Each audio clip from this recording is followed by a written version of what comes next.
Welcome this morning. Welcome to Eden Park and the South Stand. It's great to see everybody here so early in the morning. The moot of this debate is that the ultra-fast broadband will render telcos irrelevant to end users.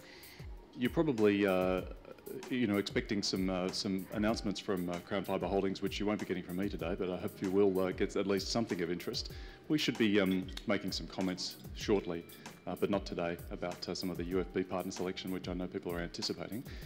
Look, it may seem perverse to say that investment in ultra-fast broadband, the fibre lifeblood of telecommunications, will render the industry irrelevant to end users. But I think we need to be very clear here. We are not saying that telecommunications will become irrelevant. Of course it won't. What we are saying is that the industry is transforming. And the way in which the industry is reshaping means that the telco of the future, we believe, will bear very little resemblance to today.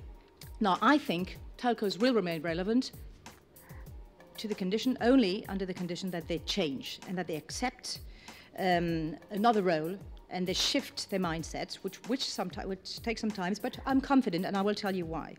I was investing by mandate of the state in public-private partnerships together with wholesale operators to help operators expand. Now, what was the result? Because I did it 6-7 years ago. It was less expensive coverage of less dense regions, expansion of competition, and I can tell you this public-private initiative was critical in helping telcos like Free. We have a very dynamic new entrant called Free expand and flourish in the country. So the public initiative was not at all the end of the telcos. On the contrary, it helped them boom and expand. I kind of think of the telcos as dinosaurs. The dinosaurs could probably see the meteorite coming towards them and didn't care. Let's be clear about the moot. We're talking about relevancy here to end users, right? They're going to be relevant. And so the argument was,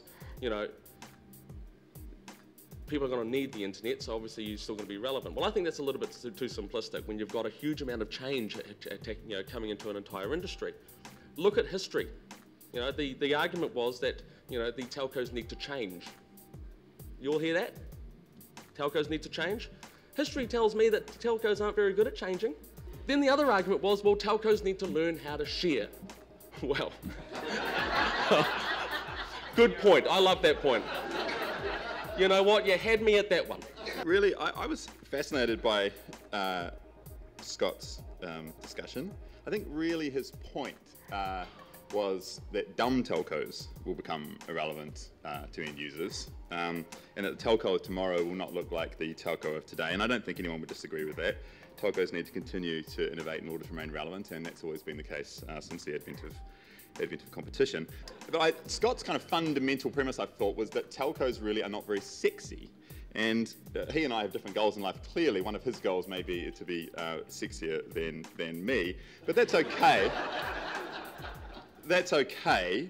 I don't think we all need to be at the forefront of consumers' minds to still be relevant to end users. I don't necessarily think we all need to be Googles or Facebooks or Apples, and to compete, you need to figure out what your value add is and focus on that.